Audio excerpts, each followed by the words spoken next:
자, 21번부터요. 의사표시에 관한 설명을 옳지 않은 것은 했죠. 자, 거기에는 2번을 보시죠. 2번을 보시면 사기엔 의사표시에서 상대방에 대한 고지 의무가 있는 경우에 고지 의무의 부작위 이 자체는 기망해야 됩니다. 사기행해야 된다는 거죠. 자, 이게 뭐냐면 고지 의무, 알려줘야 할 의무를 고지 의무라고 그래요. 상대방에게, 거래하는 상대방한테 알려줘야 할 의무, 그걸 고지 의무라고 그러고, 이 의무를 있는데도 불구하고 침묵을 지켰다. 그럼 이 침묵이 뭐냐? 부작위죠. 아무 행위를 하지 않는 거잖아요. 이게 부작위 행위예요. 이 자체가 뭐냐? 이게 바로 기망행위다라는 것이죠. 위법한 기망행위로 해석하는 것이죠. 이렇게 이게 인정한다는 것입니다. 따라서 대수 있다라고 해야 옳은 질문. 자, 22번. 민법상에 임의 대리에 관한 설명을 옳지 않은 것은 했죠. 거기에는 2번 질문을 볼까요? 대리인이 그 권한 내에서 본인을 위한 것을 표시하지 아니하고 의사표시한 경우, 이걸 바로 현명하지 않은 경우죠. 대리인이 비현명한 경우입니다. 자기는 원칙은 대리인 자기 행위로 간주하죠. 간주, 법에서, 민법에서 간주해요. 간주하기 때문에 이 대리인 스스로는 착오를 이유로 취소한다, 이런 거 인정하지 않는다, 그죠? 자, 대리인은 착오를 이유로 취소를 할 수 없다, 이런 것이고, 예외적으로 대리 행위로 인정하는 경우가 있습니다.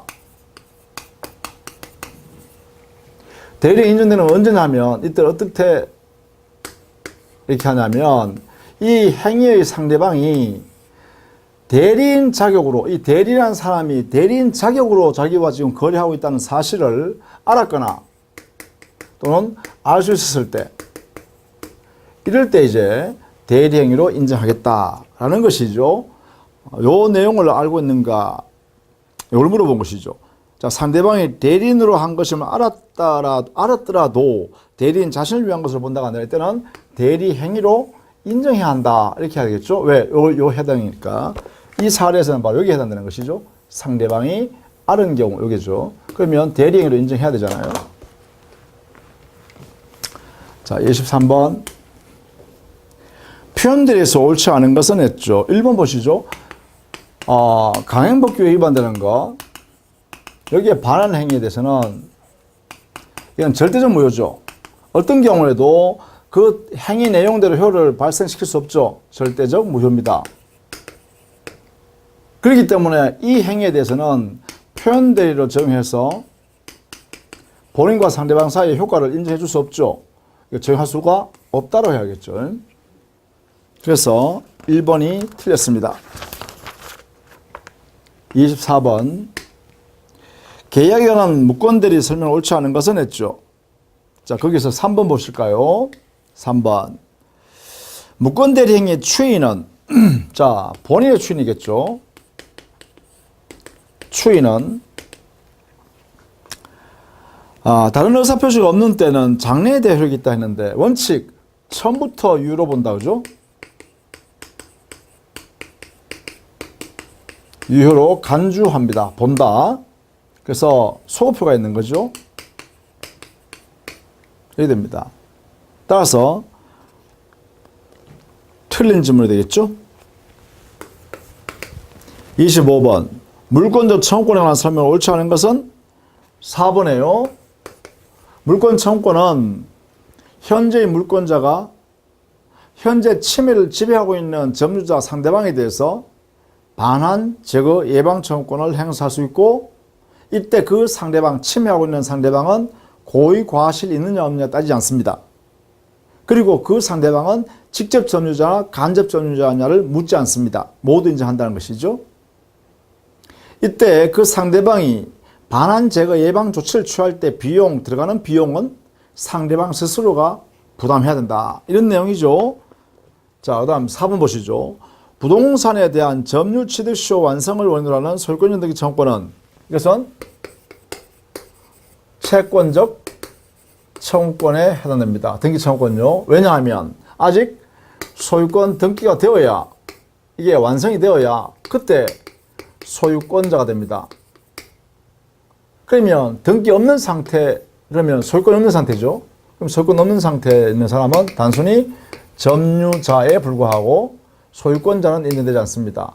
그러므로 점유자는 여기에 채권과 청구권만 행사할 수 있을 뿐이죠. 소유권이란 분권이 없으니까. 이렇게 해석해야 됩니다. 따라서 4번. 이게 틀렸네요. 물권과 청구권이다 라고 했으니까 틀렸다. 마치 매수인이 가지고 있는 등기 청구권과 똑같습니다. 매수인 지위와 유사하다 이렇게 보시면 돼요. 그래서 매수인은 채권 청구권을 갖고 있다 이렇게 보시겠죠. 26번 신축 건물의 물권 변동에 대한 설명을 옳은 것은 했죠. 기본적으로 신축 건물을 신축한 자는 그 건물 소유권에 대해서 원시취득합니다. 원시취득이니까 민법 187조에서 소유권 보존 등기 없어도 됩니다. 그래서 등기를 요하지 않는다, 그죠? 등기가 없어도 된다. 이래 되겠죠? 따라서 신축 건물의 보존 등기를 건물 완성 전에 하였더라도 건물 완성 전에 하면 신축이 이루어져야 소유권을 원시취득하잖아요. 그러면 이 건물이 완성 전이다 하면 완성 전. 그러면 아직 소유권, 건물이 없는 거 아니에요? 완성 전이면 건물이 없는 상태예요. 건물이 없으면 만약에 이 건물에 대한 소유권 보존 등기를 이렇게 했다 하더라도 당해 목적 물건이 없으니까 이 등기는 무효인 등기인 채로 존재하는 것이죠. 자, 이런 상태에서 후에 건물의 완성이 됐습니다. 후에 건물이 완성됐다. 그러면 건물이 완성되면 어떻게 돼요? 이 무효인 등기와 일치되는 내용이 존재하게 되죠. 일치된 사항으로 존재한다 라고 하면 이때는 무효 등기를 유용해서 실체관계에 부합한다. 이렇게 해서 실체관계에 부합하는 등기다. 이렇게 판시하고 우리 판례는 이런 경우에는 유효한 등기로 인정할 수 있다. 이래 되겠죠. 이렇게 한다는 것. 인정.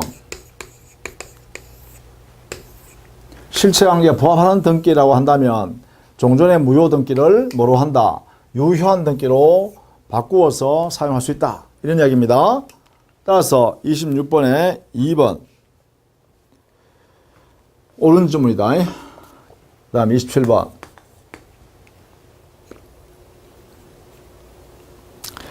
점유에 관한 설명으로 옳지 않은 것은 했죠. 자, 1번에 보시면 점유자가 점유물의 유입비를 지출한 경우 유입비 상환 청구권이 있는 데죠.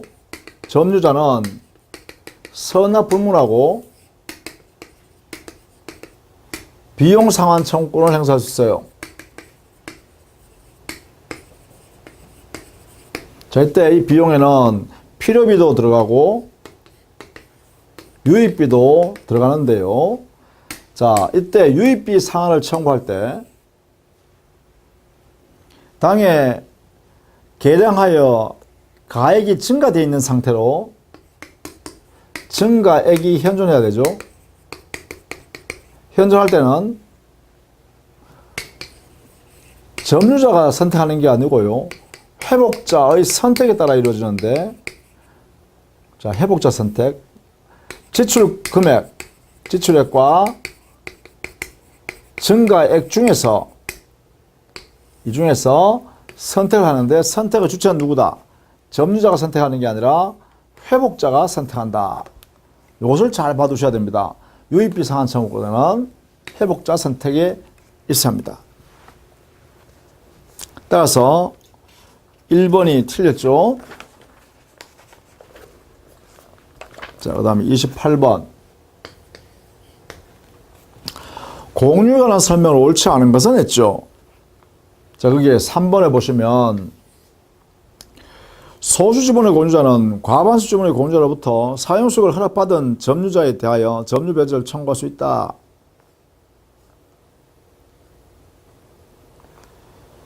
저기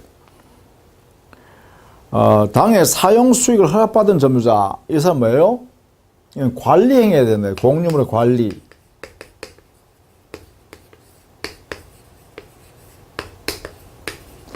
자, 공유물의 관리 행위는 어떻게 정하느냐 하면 지분의 과반수로 정하게 되어 있어요. 그렇다면 이 사례에서 보면 지분의 과반수를 가지고 있는 공유자가 누군가에게 제3자한테 사용 수익할 수 있도록 건네줬다는 거잖아요. 그러면 이 관리 행위는 우리 법상으로 적법하죠. 지분의 과반수였으니까. 적법했으니까 여기에 점유자, 즉 사용하고 수익하고 있는 점유자는, 이 사람은 우리 법에서 인정되는 적법한 권리자죠. 이렇게 되죠. 따라서 소수 공유 지분을 가지고 있는 소수 공유자는 이 적법하게 점유하고 있는 이자에 대해서 당해 점유를 배제하고 당해 목적 공유물을 반하라 라고 청구할 수가 없습니다. 왜냐하면 법에서 인정되어 있는 점유자이기 때문에 그렇습니다. 그래서 3번이 틀렸다, 이렇게 해석해야겠죠. 자, 그 다음 29번. 지상권에 관한 설명으로서 옳지 않은 것은 이렇게 했네요.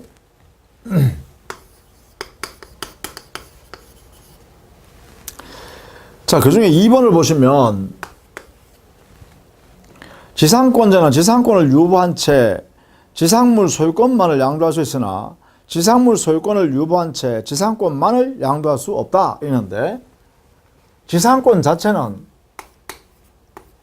독립적이고, 그렇죠? 독립적이고 제한 물권으로 존재하는 것이죠. 자, 독립한 물권에서 제한 물권으로 존재한다. 그렇다면 건물 소유권과 별개다. 그렇죠? 그렇다면 당연히 뭐예요? 처분의 자유죠. 처분의 자유. 지상권 처분의 자유. 이게 허용됩니다. 우리 법에서. 그러므로 소유권과 관계없이 지상권만의 처분도 가능하다, 이렇게 하겠죠. 그래서 2번이 틀렸습니다. 30번. 전세권에 관한 설명을 옳은 것은 했네요. 전세권도 독립된 제한물권으로서 여기는 용의물권이면서 동시에 담보물권성을 함께 가지고 있습니다. 모두 다 있다.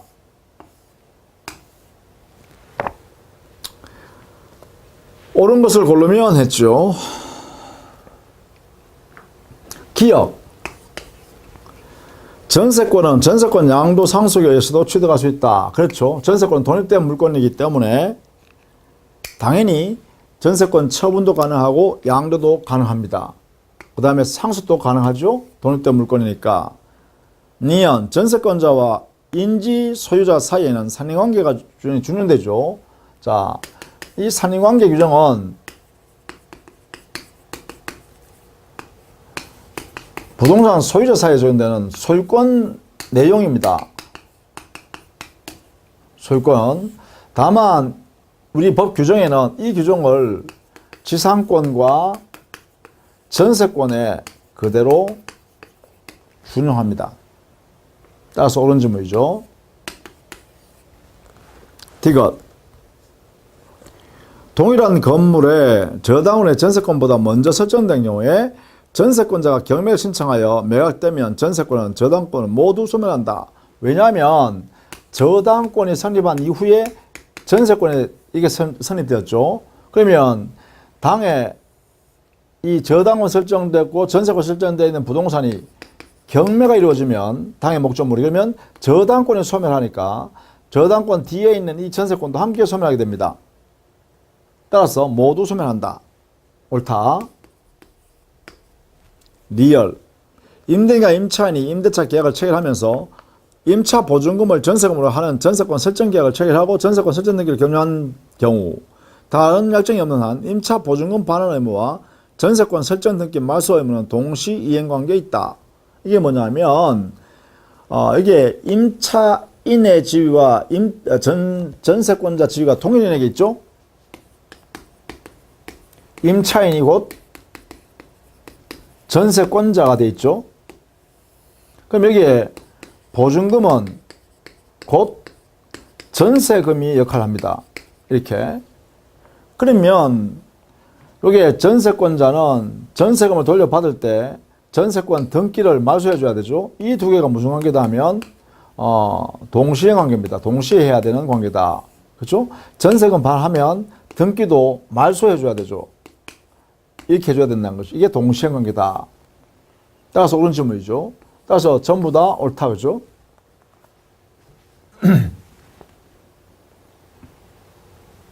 자, 그 다음 31번.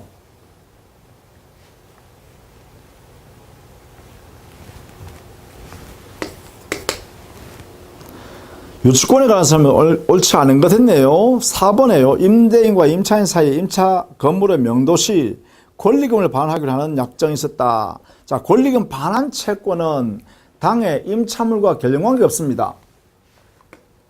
4번에 권리금 반환 채권, 이것은 당사자 약정에서 발생한 것이죠. 그러니까 이것은 물건에 관하여 발생한 것이 아니라 이 채권은 당사자 약정에 의해서 발생한 권리에 불과합니다. 따라서 이거와 임차물, 이 물과의 결연관계가 존재하지 않는다. 따라서 유치권이 성립할 수가 없습니다. 이 두 사람 사이는, 이 두 개 사이는. 32번.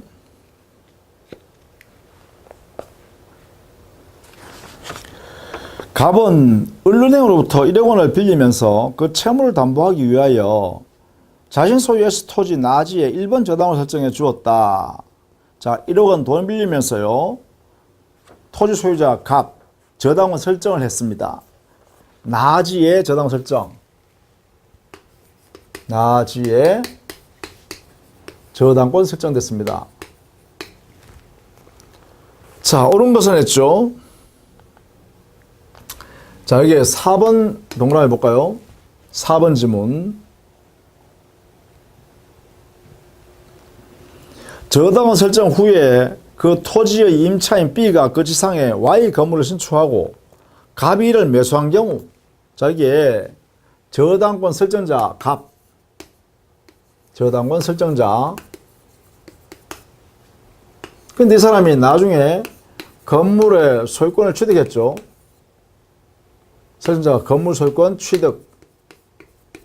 그러면 동일인 소유가 되겠죠. 갑이 저당권 설정한 토지 소유자이기도 하고, 그렇죠? 그 다음에 건물 소유자이기도 하다. 그죠? 동일인 소유. 자, 이런 상태라면 이때 저당권자 을은 만약에 이 갑이 채무자가 돈을 변제하지 않으면, 대출받은 금액을 변제하지 않으면 이때 을은 토지만 경매할 수도 있지만 토지와 함께 건물도 이렇게 해서 일괄해서 경매권 행사가 가능하죠. 이걸 우리는 일괄 경매권이라고 합니다. 이것을 이 을 저당권자가 임의적으로 선택할 수 있는 선택권이 을한테 있다, 이 말입니다. 자, 여기서 토지 및 건물 일괄 경매했을 때 토지는 저당권 대상이니까 여기서는 우선 변제를 받을 수 있죠. 그러나 건물 대금에서는 우선 변제를 받을 수가 없습니다. 그렇죠? 이게 이제 4번의 지문이라서 옳은 지문이죠. 33번. 갑에 대하여 금전 채무를 부담하고 있는 을은 자신의 유일한 재산인 X 토지를 병에게 매도하고 1개월 후 소유권 등기를 해 마쳤다. 자, 유일한 재산을 채무자가 병에게 처분하면, 자, 이렇게 되어 있죠. 갑은 채권자, 자, 을은 채무자. 자, 유일한 자기 재산, 유일 재산을 만약에 병한테 매도 처분했어요. 소유권을 얘한테 넘겨줬다는 거야, 이렇게. 유일 재산을. 자, 이런 경우에 옳지 않은 것은, 결국 이거는 우리 시험 문제에서는요, 유일 재산을 채무자가 타인에게 넘겨줌으로 인하여 이 채권자의 채권을 침해할 우려가 있겠죠. 이걸 보통 우리는 채권자 취소권의 문제다 이렇게 해요. 인분 문제예요. 이때 이제 이 채권 취소권의 대상이 되는 이 매도 행위가 사행위가 되면 취소할 수 있겠죠. 이때는 이렇게 되면 취소할 수 있다 이렇겠죠. 자, 그런 내용들을 보게 됩니다. 자, 기업, 갑은 을을 상대로 사행위 취소서를 제기할 수 있다. 옳지 않은 것 찾으랬겠죠. 자, 기업, 여기는 병을 상대로 해야 되죠. 만약에 취소권을 행사하더라도 취소권의 상대방은 수익자 또는 전득자입니다. 병에 대해서 해야 됩니다. 병이 상대방이 됩니다. 이때 악의 수익자, 악의 전득자 해야 되죠. 자, 니은 금전채권 이행에 도래하지 않은 경우 갑은 을병 간의 부동산 매매를 사행위로 취소할 수 없다 라고 했는데요. 자, 니은에 금전채권에서 이행에 도래하지 않았더라도 그 갑과 병 사이, 을과 병 사이인 여기는 여기가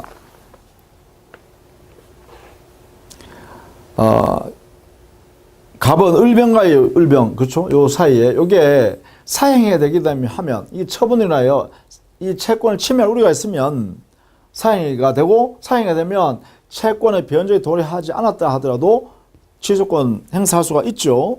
그래서 틀렸다. 니은 기억도 틀렸고 니은도 틀렸다. 디귿 사행위 취소 소송을 제기된 경우 병은 갑의 채권의 소멸시효 완성되었음을 원용할 수 있다 했는데, 병이 하는 게 아니라 소멸시효 완성은 어떻게 되겠죠? 직접 법률상 이익이 있는 사람 자가 행사하는 거죠. 원용 해야 되죠. 따라서 안 된다 그죠. 병이 하는 게 아니라 을이 해야 되죠. 을이, 채무자 을이 원용해야 된다. 리얼 갑은 소유권이 등기된 날로부터 5년 이내에 채권자 취소권 행사할 수 있다 했으니까 우리는 채권 취소권 행사 기간이 법령이 한 날로부터 5년 내에 행사하면 되죠. 따라서 리얼은 옳은 지문인가요?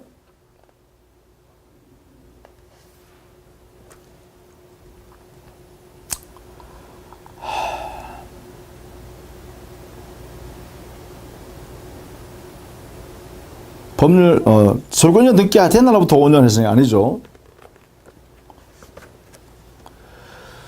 자, 거기에, 리얼에 보면 사행위 취소 소송이 진행된 경우, 병은 갑의 채권이 소멸시효 완성으로 소멸했음을 원용할 수 있다.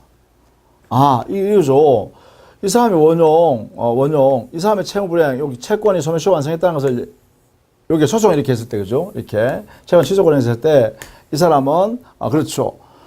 너 채권이 소멸시효를 소멸했다. 그럼 이 사람은 뭐예요? 직접 이익을 보죠. 이 채권 행사를 못하게 할 수 있다. 그죠? 이게 채권자 취소권 자체를 못하게 해서 이익을 볼 수 있는 사람이니까 가능하다. 죄송합니다. 여기는 디귿. 옳다. 자, 리얼. 리얼에는 갑은 소유권 등기가 된 날로부터 5년 이래 되네요. 그 5년이라는 것은 법령이 한 날로부터 5년이죠. 사행위, 그죠? 사행위, 이 행위를 한 날로부터 5년입니다. 5년 내에 돼야 되죠. 그래서 이건 틀렸다. 이렇게 되겠네요.